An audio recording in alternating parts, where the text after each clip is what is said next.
Buat kalian yang penasaran dengan kelanjutan perjuangan Tan Yun membalas dendam dan kembali menjadi dewa tertinggi, ikuti ceritanya di sini. Like dan subscribe untuk membesarkan channel ini.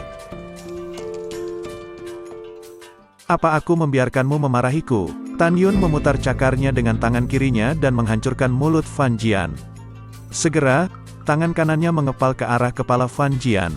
Dan kepala Fan Jian pecah seperti semangka. Dengan lambaian tangan kanan Tan Yun yang memegang pedang, mayat tanpa kepala itu jatuh dari pedang dan jatuh ke formasi pedang ilahi Hongmeng. Ketika tubuh itu jatuh di dasar formasi itu meledak menjadi hujan darah. Tan Yun membuat ribuan kekuatan guntur berbentuk naga, kemudian segerombolan naga ini menari liar menukik ke bawah langsung menutupi langit di atas Lin Xinyi yang ketakutan dan hanya berdiri terpana. Seolah menatap dengan tajam pukulan yang akan menghancurkannya kapan saja. Lin Xinyi menginjak pedang terbang dengan lengan kirinya disilangkan di depan dadanya. Dia dengan gemetar menatap Tan Yun, dia seperti memohon belas kasihan dan berkata, "Tan Yun, tolong jangan bunuh aku. Aku terpengaruh oleh Fan Jian. Aku menyusahkanmu hanya ketika aku bersamanya. Aku sudah tahu aku salah. Selama kau tidak membunuhku, aku akan melakukan apa saja," ucap Lin Xinyi menangis di depan Tan Yun. "Tan Yun, aku akan menjadi milikmu mulai sekarang. Aku akan melayanimu dengan baik, oke?" Wajah pucat Lin Xinyi memerah. Dengan tubuh yang hampir telanjang dan sempurna, jika ini adalah pria lain, pria itu pasti akan bersemangat menerima kesepakatan ini. Tetapi, di mata Tan Yun, dia hanyalah tengkorak merah muda berhati ular. Tan Yun hanya diam menatap Lin Xinyi, dia terlihat tenang dan kejam, tidak ada nafsu di matanya. Melihat bahwa Tan Yun tidak melakukan apapun kepada dirinya untuk waktu yang lama, Lin Xinyi mulai menari dan dengan hati-hati menggantung pedangnya di depan Tan Yun. Dia memainkan jarinya dan ingin melepaskan jubah perak Tan Yun perlahan-lahan. Dari awal hingga akhir, Tan Yun tidak mengatakan sepatah kata pun atau menghentikannya. "Tuan, saya ada di sini untuk melayani Anda." Lin Xinyi memeluk Tan Yun dan memasukkan tangannya ke dalam jubah Tan Yun. Ketika tangannya mulai menunjuk ke arah tas penyimpanan di punggung Tan Yun tiba-tiba berkata, "Apakah kau pelacur? Apapun yang Tuan katakan, aku tetaplah pelayan Tuan." Lin Xinyi menggoda Tan Yun dengan matanya yang mengedip. Tiba-tiba, belati yang memancarkan cahaya hitam tergenggam erat di tangan Lin Xinyi dan mengarah ke tubuh Tan Yun. Wajah Tan Yun tiba-tiba dingin, dan dia mengulurkan tangan kanannya seperti kilat dan memegang dengan kuat tangan Lin Xinyi. Tidak peduli seberapa keras Lin Xinyi mencoba, belati di tangan kanannya sudah tidak bergerak. Sementara tangan kiri Tan Yun menggenggam leher Lin Xinyi sehingga membuat wajahnya merah dan tidak bisa mengeluarkan suara. Mata Tan Yun Xing dipenuhi dengan niat membunuh dan dia berkata, "Apakah kau tahu kenapa aku tidak membunuhmu sekarang? Karena kau seorang wanita, aku sudah memberimu kesempatan, tetapi kau memanfaatkannya mencoba merayuku dengan tubuh kotormu dan kemudian menyerangku," ucap Tan Yun. Mendengar ini, mata Lin Xinyi meneteskan air mata dan kepalanya bergetar hebat. Matanya yang memohon sepertinya menyiratkan sesuatu untuk dikatakan. Tan Yun kembali berkata, "Sampai aku mati, aku tidak akan memberimu kesempatan untuk berbicara." Sebelum kata-kata Tan Yun jatuh, dia memegang lengan kanan Lin Xinyi dan tiba-tiba memutarnya, dia dengan paksa mematahkan lengan kanan Lin Xinyi. Lengan yang patah itu menyemburkan darah, meluncur turun dari jubah Tan Yun, dan pada saat yang sama, ada belati yang jatuh. Tan Yun meraih belati yang jatuh itu dengan gerakan tangan itu dibawa ke tangan kanan Tan Yun. Tan Yun berkata dengan dingin, "Belati beracun ini tidaklah lebih beracun dari hatimu." Lin Xinyi tampak sedih, air mata menetes, matanya putus asa. "Dulu kau menusukku dengan kedua tangan ini. Hari ini, aku mematahkan tanganmu." Tan Yun memegang belati dan memotong lengan kiri Lin Xinyi. Apakah kejam memperlakukan wanita seperti ini? Kejam. Benar-benar kejam. Tapi di mata Tan Yun, Lin Xinyi sama sekali bukan manusia, tapi binatang yang kejam dan ganas. Sesaat kemudian wajah Lin Xinyi mulai menghitam. Ini menunjukkan bahwa belati itu beracun. Setelah itu, Tan Yun melemparkan mayat itu ke udara dan menutup formasi pedang ilahi Hongmeng. Tubuh Lin Xinyi yang hampir telanjang jatuh ke hutan di pegunungan. Di bawah sinar bulan yang cerah, Tan Yun menginjak pedang terbang. Matanya menatap tajam ke arah pegunungan divisi jiwa binatang. "Murong Hong, cepat atau lambat aku akan mengirimmu ke neraka untuk bertemu cucumu." Tan Yun mengendarai perahu roh dan terbang menuju pegunungan obat. Pada saat ini, Dong Liang, salah seorang murid penegak hukum yang mengikuti Tan Yun di kota Huangfu, secara alami kehilangan jejak Tan Yun. Dalam perjalanan kembali ke pegunungan obat, Tan Yun duduk dan memikirkan 4 musuhnya yang kuat di gerbang dalam. Penatua ke-12 dari Divisi Pil, Lu Wu. Penatua penegak hukum Qiu Yongming. Penatua kedua Murong Hong dari Divisi Jiwa Binatang. Kedua Divisi Jiwa Suci, Ling Hu Changhe. Keempat musuh kuat ini seperti 4 batu besar, menekan dada Tan Yun. Mereka seperti 4 bom yang bisa meledak kapan saja. Tan Yun diam-diam memutuskan jika tidak ada yang penting di masa depan dan dia tidak akan keluar dari wilayah divisi obat. Waktu berjalan begitu cepat. 3 hari kemudian, di tengah malam, Tan Yun mengarahkan perahu roh dan terbang memasuki gerbang divisi pil. Baru pada pagi hari dia kembali ke Gunung Changling dan memasuki rumahnya. Tan Yun duduk bersila di kursi dan mengeluarkan besi meteorit ungu dari cincin alam semesta. Meteorit ungu Tianwei, meskipun hanya seukuran tengkorak, beratnya mencapai 800.000 jin. Mudah-mudahan, tatapannya tertuju pada besi meteorit ungu langit dan Tan Yun tertawa dan berkata, "Aku harus menemukan 11 bahan pemurnian, baru aku bisa mulai memperbaiki pedang terbang, dan aku bisa menggunakan 11 atribut dari pedang terbang. Pada saat itu, aku akan dapat menggunakan seni pedang Excalibur yang luar biasa, yang juga akan meningkatkan kekuatanku." Setelah mengumpulkan besi meteorit ungu, Tan Yun berpikir untuk melajari seni bela diri pengobatan. Waktu itu Duan Zhen berkata pada Tan Yun bahwa 1,5 bulan lagi, pagoda ruang waktu Master akan dibuka lagi. Saat ini, saya telah berlatih di pagoda ruang waktu kelas menengah selama 18 hari, dan kemudian ada 3 hari untuk perjalanan ke kota Huangfu, dan kemudian ada 1 hari untuk berpartisipasi dalam pelelangan di kota Fang dan untuk mencegat pasangan keparat itu sebelum kembali ke divisi pil. 25 hari telah berlalu, dan sekarang ada 20 hari tersisa sebelum pagoda dibuka lagi. Tidak peduli betapa sulitnya memanjat pagoda ruang waktu kelas atas, saya harus berkultivasi di dalamnya, lupakanlah dulu itu. Sekarang pergi dulu di arena seni bela diri raksasa, berlatih selama 20 hari di pagoda ruang waktu Master kelas menengah, dan sambil menunggu pembukaan pagoda ruang waktu Master kelas atas. Tan Yun tampak bersemangat membayangkannya. Karena Tan Yun tahu, 1 hari di pagoda ruang waktu Master kelas menengah setara dengan 3 hari di luar. Dan 1 hari pagoda ruang waktu kelas atas setara dengan 10 hari di luar. Itu berarti jika 1 bulan dia berlatih adalah 10 bulan di luar. Tan Yun sangat ingin masuk ke pagoda ruang waktu kelas atas. Keuntungan yang pertama akan ada cukup waktu untuk memperbaiki rune harta karun kelas menengah agresif untuk bertahan diri. Yang kedua, dia bisa mengendalikan api es Hongmeng dan melahap harta karun atribut api es kelas atas api mendalam Laut Ungu. Dan yang paling penting setelah memasuki latihan selama 1 bulan, bukan Tan Yun saja yang mendapatkan manfaat 10 bulan, tetapi naga emas, singa, dan kera iblis di kantong penyimpanan binatang juga akan menghabiskan waktu 10 bulan juga. Tan Yun menghabiskan waktu lebih dari 4 tahun di ngarai meteorit, menara ruang dan waktu menengah, dan 2 dewa besar juga menghabiskan lebih dari 4 tahun. Tan Yun percaya bahwa mereka akan segera bangun. Tan Yun berdiri dan hendak keluar pergi ke arena seni bela diri raksasa, ketika tiba-tiba terdengar suara panik yang familiar. Bagaimana aku harus berbohong kepada mereka? Apa yang harus kulakukan? Jika kakak Tan kembali dia akan mati, sialan. Daniel, Tan Yun membuka pintu, melangkah keluar rumah, memandang Daniel yang gelisah tidak jauh dari rumah. Tan Yun bertanya, "Daniel, apa yang terjadi?" Daniel menoleh ke belakang dengan tiba-tiba dan ketika dia melihat Tan Yun, dia bergegas ke depan dan mendorong Tan Yun ke dalam rumah, dengan ekspresi cemas, "Saudara Tan, kenapa kau kembali?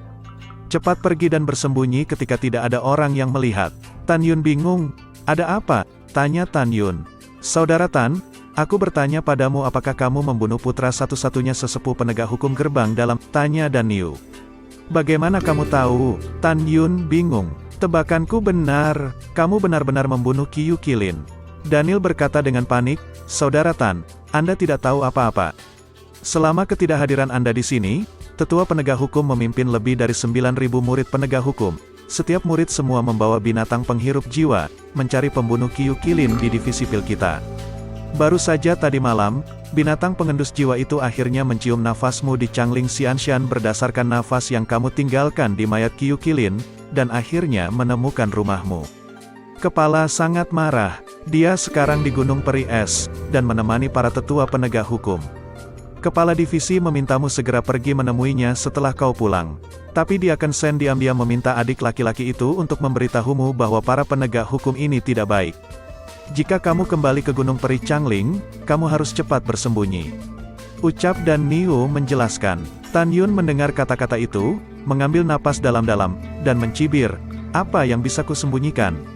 Saya akan pergi ke Gunung Peri Es, dan bertemu Qiu Yongming. Jangan khawatir, Daniel, tidak apa-apa. Tan Yun berkata, dia kemudian meninggalkan rumah, mengendarai perahu roh dan melaju kencang menuju Gunung Peri Es sejauh 25.000 mil. Sekitar 1 jam kemudian, di puncak Gunung Peri Es, murid penegak hukum di Ranah Jiwa Janin berjumlah puluhan murid sudah menunggu di luar aula Peri Es. Mereka melihat cahaya hitam muncul di langit, kemudian itu berubah menjadi perahu roh hitam. Ketika mereka melihat orang di perahu roh, mereka tiba-tiba seperti tersambar petir lalu mengutuk, Tan Yun, kau bajingan. Kau benar-benar membunuh saudara Qiu. Tan Yun, dasar kau binatang. Puluhan murid dengan mata yang menyala dengan amarah berjalan menuju Tan Yun dengan niat membunuh yang mengerikan. Mereka mengepungnya. Bajingan, binatang, Tan Yun berkata dengan nada mendominasi, kalian ini siapa? Berani menghinaku seperti ini. Tan Yun melakukan langkah ilahi Hong Meng, dia melesat seperti serigala memasuki kawanan. Muncul di samping 21 orang pada saat yang hampir bersamaan. Pukulan tangannya seperti meteor, dia meninju 21 pukulan berturut-turut mengenai dada 12 orang. Terdengar suara retakan tulang yang cepat dan jelas. Dada puluhan murid penegak hukum terguncang. Tulang dada mereka patah dan terbang mundur dengan kecepatan 2 kali lipat dari saat mereka maju, dan darah dimuntahkan dari mulut mereka semua. 20 orang di Ranah Jiwa Janin tingkat 9 tidak dapat menahan satu pukulan pun. Murid lain yang sudah berada di alam jiwa janin sempurna, mengeluarkan kekuatan spiritual dengan lengan kanan melingkar, dan saat mereka mengepalkan tangan untuk memukulnya, tinju kanannya tiba-tiba meledak, kabut darah terisi, dan jari-jari yang patah terbang bersama. Teriakan terdengar, murid itu dipukul mundur oleh Tan Yun. Tan Yun bergerak secepat guntur mendekat ke murid-murid ini dan mencengkeram murid itu satu persatu. Sesepuh penegak hukum, tolong! Suara ngeri murid itu menembus awan dan menggema. Pintu aula divisi obat tiba-tiba terbuka, dan Qiu Yongming, yang berusia sekitar 60 tahun, melintas, dan tiba-tiba tubuh tuanya bergetar hebat. Tan Yun, berdebah, lepaskan dia. Ada seringai di sudut mulut Tan Yun. Dia mengabaikannya dan terus menarik murid itu dan kaki kirinya menendang dada murid itu. Dada murid itu remuk dan tulang rusuknya yang patah menembus dadanya dan kemudian memuntahkan seteguk darah segar dari mulutnya. Tubuhnya seperti layang-layang dengan benang putus terbang dan jatuh dengan keras di kaki Qiu Yongming. Sesepuh, kau harus melindungi murid-muridmu, sesepuh. Teriak mereka semua. Puluhan murid meratap dan berguling-guling dalam genangan darah. Qiu Yongming berkata, Tan Yun, kau telah membunuh putraku dan sekarang kau sangat lancang menyakiti murid-muridku. Ini kejahatan yang mengerikan. Qiu Yongming berada di ranah pemurnian jiwa tingkat 6. Sangat marah sehingga dia seakan-akan mau meledak dan tiba-tiba dia berkedip berubah menjadi bayangan dan menamparkan Tan Yun. Dia Sen, sesepuh penegak hukum akan membunuh yang tidak bersalah. Tan Yun berteriak, dan menunjukkan langkah ilahi Hong Meng. Dia muncul 200 meter jauhnya dalam sekejap. Pada saat ini, telapak tangan Qiu Yongming semakin besar. Penatua penegak hukum, apakah boleh membunuh orang yang tidak bersalah tanpa pandang bulu? Tiba-tiba, disertai dengan suara tua, Tan Yun merasa pusing, tetapi Shen Qingfeng yang tiba-tiba muncul di sebelahnya dan menarik Tan Yun ke belakangnya. Pada saat yang sama, telapak tangan kanan Shen Qingfeng menghantam telapak tangan kiri Qiu Yongming. Dua telapak tangan saling bertabrakan, kekuatan mengerikan yang tak terlihat terpancar, pasir dan batu beterbangan dan kekosongan dalam radius 30 kaki dalam sekejap muncul celah ruang seperti helai rambut. Retakan ruang muncul dalam sekejap dan ketika menghilang darah Qiu Yongming berdesir di tubuhnya dan dia mundur 3 kaki sebelum dia bisa berdiri stabil. Di sisi lain, Shen Qingfeng memegang Tan Yun dengan tangan kirinya dan tergelincir 10 kaki di tanah untuk menstabilkan tubuhnya. Tan Yun yang berada di ranah jiwa janin tingkat 7, dapat melihat melalui kekuatannya pada tingkat yang lebih tinggi dari miliknya dengan mata ilahi Hong Meng. Sekilas, dia dapat melihat bahwa Shen Qingfeng dan Qiu Yongming keduanya berada di ranah alam pemurnian jiwa tingkat 6. Jelas, keduanya saling berhadapan untuk pertama kalinya. Pada saat yang sama, Tan Yun tahu betul bahwa jika Shen Qingfeng tidak menghalangi, Qiu Yongming akan membunuhnya dengan satu telapak tangan.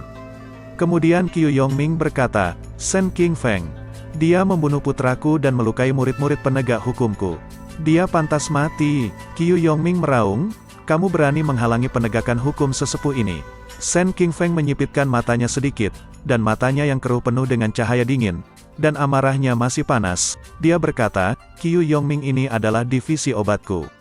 Orang tua ini memanggilmu penatua untuk memberimu wajah, dan apa yang kau lakukan? Kau berteriak pada orang tua ini," ucap Shen Qingfeng mengacungkan jari dan menunjuk Qiu Yongming dan berkata, "Jika Tan Yun benar-benar membunuh Qiu Qilin tanpa alasan dan melukai murid-muridmu, dia tidak akan kulindungi. Tapi kau ingin membunuh Tan Yun sebelum semuanya jelas, anjing macam apa kau ini?" Shen Qingfeng ada di pihak Tan Yun. Jika Tan Yun meninggal, saudara keduanya Shen Qingqiu harus mati juga karena sumpahnya waktu itu.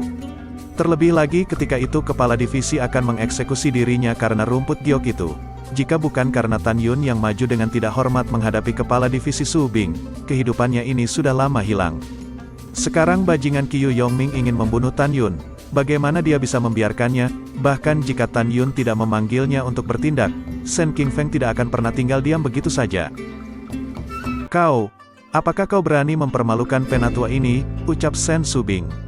Wajah tua Qiu Yongming memerah dan suara kebencian karena diinterupsi oleh Shen Subing yang mendadak keluar dari aula divisi pil. "Penatua Qiu, Qingfeng benar. Jika Tan Yun benar-benar bersalah, divisi pil kami tidak akan melindunginya. Tapi kau mengambil tindakan sebelum kebenarannya terungkap. Bukankah itu sedikit menganggap remeh divisi pilku?" ucap Shen Subing. Shen Subing berdiri tegak di depan Shen Qingfeng dalam gaun bunga emas, menatap Qiu Yongming dengan dingin. Tentu saja, dia tidak membela Tan Yun, tetapi ini karena Shen Qingfeng. Shen Subing sangat membenci Tan Yun. Meskipun Tan Yun benar ini karena ulah Tan Yun divisi pil diganggu oleh para murid penegak hukum selama periode waktu ini dengan binatang pengendus jiwa. "Oke, sangat bagus," ucap Qiu Yongming menatap Shen Subing dengan tegas dan tidak bisa membantah. Qiu Yongming berkata lagi, "Kepala bingking, Shen Qingfeng, kalian harus memberi jalan kepada penatua ini. Penatua ini harus memeriksa Tan Yun menurut hukum." Shen Subing tidak pernah ingin terlibat dalam kejahatan dengan Qiu Yongming, karena Qiu Yongming adalah murid dari kepala penegak hukum Gerbang Abadi. Shen Subing tahu bahwa hubungan dia telah benar-benar rusak dengan Qiu Yongming hari ini. Dia melihat ke belakang dan menatap Tan Yun dengan dingin. Matanya yang indah dipenuhi dengan geram dan kebencian. Segera, dia menarik napas dalam-dalam dan berjalan 3 langkah ke kiri. "Hei nak, kau tidak perlu melakukan apa-apa." Shen Qingfeng memelototi Tan Yun sebelum berdiri dengan hormat di belakang Shen Subing. "Katakan, mengapa kau membunuh Qiu Qilin, murid penegak hukum?" teriak Qiu Yongming di saat yang sama sosok Qiu Yongming melintas dan muncul di depan Tan Yun. Seandainya matanya bisa membunuh orang, Tan Yun mungkin sudah mati ratusan kali. Dia tidak sabar untuk mencekik yang satu ini di depannya, karena dia telah memutuskan garis keturunannya, seorang anak yang mungkin akan memberikannya cucu. Tan Yun berkata dengan dingin, "Katakan kepada tetua penegak hukum, ketika murid ini pergi ke kota Huangfu, Qilin sialan itu lebih dulu mempermalukan murid ini dan kemudian memeras murid ini dengan batu spiritual kelas menengah. Ketika murid ini akan meninggalkan gerbang kota, saya meminta kembali batu roh kepada Qiu Qilin. Tapi dia menolak untuk memberikannya dan mempermalukan murid ini lagi. Apakah kau tidak tahu, murid ini benar-benar ingin membunuhnya pada saat itu. Tetapi dia tidak mencoba membunuh murid ini terlebih dahulu, jadi menurut aturan sekte, murid ini tidak boleh menyerang duluan kan? Oleh karena itu, murid ini dengan sengaja mengingatkannya bahwa dia harus melapor ke sekte senior dari pengumpulan batu rahasia, dan murid ini tidak lupa untuk memberitahunya bahwa ini adalah kejahatan. Ini bisa berakibat fatal untuknya, karena dia bisa dihapus basis kultivasinya dan dikeluarkan dari sekte. Wajah Qiu Yongming berubah menjadi hijau saat mendengar ini. Dia paling tahu temperamen putranya. Dia tidak perlu memikirkannya dan tahu bahwa putranya takut akan terungkap dan dia sudah terbiasa dengan keputusan-keputusan putranya. Putranya pasti sudah merencanakan untuk membunuh Tan Yun saat itu. Tapi rencana ini jelas merupakan jebakan yang dibuat oleh Tan Yun untuk membunuh putranya. Dia bahkan lebih tahu bahwa Tan Yun berkata begitu, dia sengaja membuatnya marah. "Tan Yun, kau bajingan," ucap Qiu Yongming meraung seperti guntur. Tan Yun menutup telinga, dan kemudian dia tertawa. Pada saat itu, Qiu Qilin melihat bahwa tidak ada seorang pun di sekitar, jadi dia memerintahkan 20 murid penegak hukum untuk menyingkirkan saya dan mengubur saya. Penatua penegak hukum, setelah mendengar itu murid ini benar-benar tertawa. Murid ini akhirnya bisa membunuh 20 orang lebih dahulu. Pada saat itu, murid ini tidak langsung membunuh Qiu Qilin, karena 36 orang di divisi lain juga ingin membunuh murid ini. Jadi murid ini menggunakan rencana dan terbang menjauh. Oh tidak, lebih tepatnya aku melarikan diri dari Fang Cheng dan dengan sengaja membiarkan Qiu Qilin dan 36 orang menyusul. Kemudian mereka bekerja sama untuk membunuh murid ini, yang persis seperti yang direncanakan murid ini. Jadi murid ini menghancurkan mereka semua dalam satu kesempatan. Begitu penjelasannya selesai, Tan Yun membungkuk hormat kepada Qiu Yongming, dan berkata dengan tulus, apa yang dikatakan murid ini benar. Untuk membuatmu percaya murid ini akan memadatkan gambar ingatan dan membiarkan penatua melihat lebih dekat, proses murid ini mengirim mereka ke alam lain. Ucap Tan Yun. Kamu, Qiu Yongming pusing karena marah, kamu sangat kejam. Kamu jelas ingin membunuh anakku dengan sengaja. Tubuh Qiu Yongming gemetar, tubuh bagian atasnya tegak, dan dia menyemburkan seteguk darah. Tan Yun, sesepuh ini memiliki batu pengingat jiwa di sini. Dengan batu ini, kau dapat memadatkan ingatanmu dengan lebih jelas. Shen Qingfeng tertawa dan melemparkan batu seukuran kenari sebening kristal untuk meletakkan ingatan jiwa ke sana. Qiu Yongming terus-menerus memuntahkan darah dan menatap Tan Yun dengan ganas, dan mengatakan setiap kata, tidak perlu melihat, tetua ini percaya penjelasanmu kamu, ucap Qiu Yongming yang enggan melihat ingatan pembantaian putranya sendiri oleh Tan Yun. Terima kasih atas kepercayaan para tetua penegak hukum, murid ini berhutang budi. Ucap Tan Yun sambil membungkuk, ejekan hormat ini membuat Qiu Yongming semakin marah. Kombinasi kemarahan dan kesedihan membuat Qiu Yongming tampak berusia lebih tua beberapa tahun. Dia benci harus menjadi penatua penegak hukum, karena dia ingin membalaskan dendam putranya. Tapi dia tahu dengan baik bahwa dia tidak bisa menyerang Tan Yun di depan Shen Subing dan Shen Qingfeng. Penatua penegak hukum, saya mendengar bahwa Anda ingin memanggil murid ini tadi lebih dari 1 jam yang lalu, dan murid ini segera bergegas ke sini tanpa penundaan. Tetapi mereka mempermalukan dan menghina murid ini. Bukan hanya itu saja masalahnya. Mereka ingin menyerang murid ini dan mencegah murid ini bertemu Anda, ucap Tan Yun. Tan Yun mengamati 21 murid penegak hukum yang terluka parah di tanah, dan berkata dengan marah. Tidak apa-apa bagi mereka untuk mempermalukan murid ini. Tetapi mereka benar-benar mengambil tindakan untuk mencegah murid ini yang dengan penuh semangat memohon untuk melihatmu. Jadi murid ini melukai semua sampah ini, ucap Tan Yun. Tanpa menunggu kata-kata Tan Yun selesai, Qiu Yongming berteriak keras, cukup. Qiu Yongming segera berbalik dan mengeluarkan perahu roh. Dengan lambaian tangan kanannya, kekuatan roh melilit 21 orang dan melemparkan semua orang ke perahu roh. Saat Qiu Yongming baru saja meraih perahu roh, nada suara Tan Yun dingin. Penatua penegakan hukum, ada satu hal lagi terkait masalah ini. Saya ingin bertanya kepada Anda, jika masalah ini sampai ke telinga Master Sekte, Anda mungkin akan kehilangan nyawa Anda.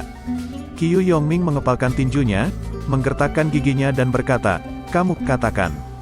Tan Yun berkata, penatua penegak hukum, pada hari pertama setelah mengunjungi gerbang dalam, murid ini bertemu dengan murid penegak hukum gerbang dalam Yang Fei dan Su Gang ketika kami hendak memasuki gerbang dalam.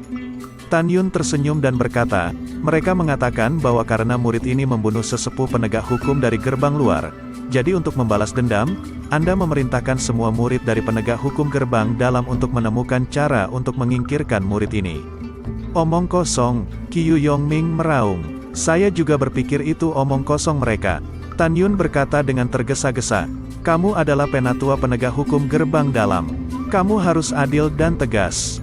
Bagaimana kamu bisa memerintahkan semua murid penegak hukum gerbang dalam untuk membunuhku? Penatua penegak hukum, apakah Anda ingin melihat ingatan murid dan Yang Fei dan Su Gang? Tanya Tan Yun. Qiu Yongming dengan dingin mendengus. Tidak, aku dan para tetua akan menyelidiki mereka. Jika apa yang kamu katakan itu benar, mereka yang memfitnah para tetua akan dihukum mati, ucap Qiu Yongming dengan dingin.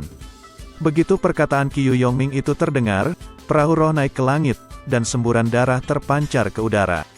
Semua orang tahu bahwa darah keluar dari mulut Qiu Yongming. Hahaha, Shen Qingfeng tertawa dan berkata, anak baik, Hanya dengan beberapa perkataan, Anda hampir membunuh orang tua itu. Apakah itu lucu? Ucap Sen Subing tiba-tiba menatap Sen Qingfeng. Sen Qingfeng tidak mengatakan apa-apa dengan segera. Sen Subing menatap Tan Yun, matanya membeku. Dia berkata, sebagai kepala divisi, aku akan memberikanmu wejangan. Jika Anda tidak memiliki kekuatan yang cukup, jangan seperti pria kurang ajar yang sembrono. Jika tidak, hidupmu tidak akan lama. Terima kasih atas pengajaran kepala divisi, ucap Tan Yun sambil membungkuk. Kamu tidak perlu berterima kasih kepada kepala ini. Jika hidupmu tidak terkait dengan kehidupan King Qiu, kamu. Sebelum kata-kata kepala divisi Pil selesai diucapkan, tiba-tiba suara tenang dan berwibawa terdengar di langit. Kepala Bing King, apakah keempat obat ajaib itu sudah siap? Detik berikutnya, tetua ketiga dari divisi Pil di gerbang abadi, Zhou Wuyun, muncul dari puncak. Dia memandang Sen Subing, yang secantik dewi, dan ada sedikit tatapan cabul dan kotor di matanya. Tetua ketiga, bukankah masih ada 5 hari sebelum kalian datang mengambil ramuan itu? Ucap Sen Subing membungkuk, mengerutkan kening. Di dalam hatinya dia berkata, ingin rasanya membunuh orang tua ini yang terus-menerus menggodaku selama ini. Kenapa? Apakah kau punya pendapat lain? Ucap Zhou Wuyun sambil memandang Sen Subing dengan gaya kuno. Bawahan tidak berani, ucap Sen Subing seraya membungkuk. Kau jangan berani mengulur waktu, ucap Zhou Wuyun sambil mendengus dingin. Penatua ini akan menunggu di sini. Pergi dan bawa kemari 4 obat mujarab sekarang. Sen Subing menggigit bibirnya dan masih membungkuk. Tetua ketiga, anggrek es pernapasan kura-kura, teratai batu hantu yin, rumput roh pembakaran api, bawahan belum menemukannya. Tapi apa? Ekspresi Zhou Wuyun berubah drastis, dan dia memarahi Sen Subing. Kepala Tang telah koma sejauh ini, dia hanya bisa hidup sampai setengah tahun jika dia terus seperti ini. Saat ini, para tetua utama dari divisi Pil Gerbang Abadi telah bernegosiasi dan sangat mendesak untuk memperbaiki Pil Kebangkitan Jiwa. Hari ini tetua ini datang untuk mendapatkan bahan-bahan itu dan kamu mengatakan bahwa kamu tidak menemukannya. Apa yang kamu lakukan? Berlututlah pada penatua ini. Mendengar ini, Sen Subing menarik napas dalam-dalam dan berlutut perlahan dan berkata, penatua ketiga, tolong biarkan bawahanmu selesai berbicara. Meskipun bawahan belum menemukan 3 obat mujarab ini, tetapi mereka telah menemukan obat mujarab yang dapat menggantikan mereka. Sen Subing sengaja tidak menyebutkan 5 rumput giok mati, karena dia sangat takut. Zhou Wuyun marah dan menyerang Sen Qingfeng. Sen Subing, kau sangat berani, ucap Zhou Wuyun tersenyum marah. Sehebat apa yang diketahui oleh alkemis hebat peringkat suci sepertimu? Memurnikan 3 jenis ramuan dari pil pemulihan jiwa, tidak ada obat mujarab yang bisa diganti. Kamu tidak menemukannya, mengapa kamu tidak mengatakannya saja? Kamu ingin menipu, tidak hanya menipu, kamu juga berani berbicara omong kosong, mengatakan bahwa ada ramuan yang dapat menggantikan anggrek es yang bernafas kura-kura, teratai batu hantu yin, dan rumput roh yang terbakar. Apakah kamu tahu asal mula resep ramuan pil kebangkitan jiwa? Zhou Wuyun berkata dengan marah, itu diturunkan oleh nenek moyang kita. Jika ada resep ramuan alternatif, apakah para leluhur ini belum tahu? Atau kau lupa bahwa kami adalah tetua dari gerbang abadi? Zhou Wuyun menarik napas dalam-dalam, sebagai kepala divisi gerbang dalam. Anda tidak dapat melakukan ini dengan baik. Tetua ini sekarang akan memecatmu sebagai kepala divisi, ucap Zhou Wuyun dengan marah. Tan Yun memandang muridnya, karena terus-terusan diintimidasi, dia sangat marah. Tetapi kekuatannya terlalu rendah, dan dia harus tetap di tempat, berpura-pura tidak tahu. Sen Qingfeng berlutut di depan Zhou Wuyun dan berkata dengan ekspresi bingung, tetua ketiga mohon tenang, mohon redahkan amarah dulu. Bagaimana kamu membiarkan tetua ini tenang? Zhou Wuyun memarahi Sen Qingfeng, dan tiba-tiba diinterupsi oleh Sen Subing yang berkata, sudah, cukup. Sen Subing berdiri dari tatapan nafas api Zhou Wuyun, mengangkat kepalanya dan menatap langsung ke arah Zhou Wuyun. Tetua ketiga, atasan saya adalah Kepala Tang. Bahkan jika kalian ingin memecat saya, Kepala Tang harus ikut memutuskannya. Hanya keputusan kalian belum memenuhi syarat, ucap Sen Subing. Ketika Zhou Wuyun terkejut, kata-kata Sen Subing selanjutnya membuatnya semakin marah. Sen Subing berkata dengan dingin, selain itu, bawahan telah mengatakan bahwa kami telah menemukan obat mujarab untuk menggantikan anggrek es nafas penyu, teratai batu bayangan hantu, dan rumput spiritual api yang menyala. Bawahan ini bukannya tidak menghormati leluhur. Meskipun resep obat mujarab yang ditinggalkan oleh leluhur kita tidak menunjukkan bahwa ada obat mujarab pengganti, bukan berarti tidak ada banyak alternatif bahan lain untuk membuat obat mujarab, kan? Kamu lancang, beraninya kamu mempertanyakan kemampuan para leluhur Grandmaster Alchemist. Zhou Wuyun sangat marah. Tetua ketiga, bukan seperti itu yang kukatakan, bawahanmu tidak bermaksud begitu. Sen Subing berkata, seolah memikirkan sesuatu. Dia berkata dunia pengobatan luas. Ada beberapa bahan yang menghasilkan efek yang sama, selama teknik pemurnian pilnya cukup dalam, itu bisa diganti dengan bahan yang lain. Pada saat ini, Tan Yun terkejut. Bagaimana dia merasa bahwa kata-kata ini begitu familiar, ternyata Sen Subing menjelaskan seperti perkataan Tan Yun kepadanya waktu itu. Adapun teguran Sen Subing sebelumnya terkait masalah tadi, Tan Yun tidak marah sama sekali. Bagaimanapun, dia adalah satu-satunya muridnya. Selain itu, sekarang dia menegur dirinya sendiri, suatu hari dia akan diajari dan didisiplinkan dengan keras. Zhou Wuyun mencibir nadanya penuh sarkasme. Sen Subing, apa 3 jenis ramuan yang harus diganti? Biarkan penatua ini melihatnya. Maaf, metode ini diberikan oleh guru bawahan. Tanpa izin guru, bawahan tidak bisa memberitahu Anda, ucap Sen Subing dengan tegas menolak. Guru, hahaha, guru yang hebat, ucap Zhou Wuyun mencibir. Kakek guru tidak mengatakan bahwa ada resep alternatif pengganti bahan untuk obat mujarab, tetapi gurumu mengatakan ada, mungkin saja pencapaian alkimia gurumu lebih tinggi dari guru besar kita. Sen Subing, kamu mencari alasan seperti itu, apakah kamu ingin menyinggung, ucap Zhou Wuyun. Suara Sen Subing menjadi lebih dingin. Apa yang dikatakan bawahan ini benar. Jika Anda tidak mempercayai bawahan ini, tidak ada yang bisa aku lakukan. Oke, tetua ini ingin membuktikan ucapanmu. Zhou Wuyun tidak diragukan lagi berkata, dibutuhkan 5 bulan untuk memperbaiki 1 tungku pil kebangkitan. Sekarang Anda telah menemukan resepnya dan Anda memiliki bimbingan seorang guru tinggi. Kalau begitu sekalian lakukan di sini, sempurnakan pil kebangkitan jiwa dalam waktu 5 bulan. 5 bulan kemudian, kamu secara pribadi membawa pil itu ke divisi pil gerbang abadi. Saat itu, jika tidak ada pil kebangkitan, kamu akan mati. Dengan itu, mata Zhou Tunyun memancarkan tatapan penuh nafsu, dan tawa liar masuk ke telinga Sen Subing. Kecantikan kecil, kau harus tahu, jika kau tidak bisa menyerahkan ramuan hari ini, aku bisa membunuhmu. Titik petik 2. Namun aku akan menemukan cara untuk menundamu selama 5 bulan lagi. Jika kamu tidak ingin mati, bermohonlah padaku di gerbang abadi dalam 5 bulan. Jika kamu melayaniku dengan nyaman, aku mungkin bisa membantumu. Kecantikan kecil, jangan biarkan aku menunggu terlalu lama, hahaha. Begitu kalimat itu terdengar, Zhou Wuyun naik ke udara, berubah menjadi seberkas cahaya dan melesat ke awan, menghilang. Dasar sesepuh cabul, ucap Sen Subing sambil mengepalkan tinjunya, tubuhnya gemetar. Sen Qingfeng sangat marah dan berkata, Nona, Zhou Wuyun telah berkomplot melawan Anda kali ini, Anda harus berhati-hati kepadanya. Aku tahu, hanya saja, kata Sen Subing, dan menatap Tan Yun ke samping. Tidak ada hubungannya denganmu di sini, apa yang kamu lakukan? Pergi, murid ini akan segera pergi sekarang. Setelah Tan Yun menjawab dengan hormat, dia mengeluarkan perahu roh, seperti kilat hitam yang menembus awan dan melaju kencang menuju lapangan seni bela diri raksasa. Di kapal roh, Tan Yun mengutuk Zhou Wuyun. Zhou Wuyun, dasar tua bangka, sebentar lagi mau mati tapi masih ingin menyentuh muridku. Zhou Wuyun, aku tidak akan membiarkanmu terus-menerus mengganggu. Bukankah ini hanya perlu menyempurnakan pil kebangkitan? Sementara di divisi pil gerbang dalam Qingfeng, apa yang harus dilakukan? Apa yang harus dilakukan? Sen Subing mondar-mandir di aula, dengan cemas. Meskipun saya mengikuti langkah-langkah pemurnian pada resep pil yang diberikan guru, saya hanya 30% yakin bahwa saya dapat memperbaiki pil pemulihan jiwa, tapi, peluang ini terlalu rendah. Hanya dalam 5 bulan, bagaimana aku bisa memurnikannya?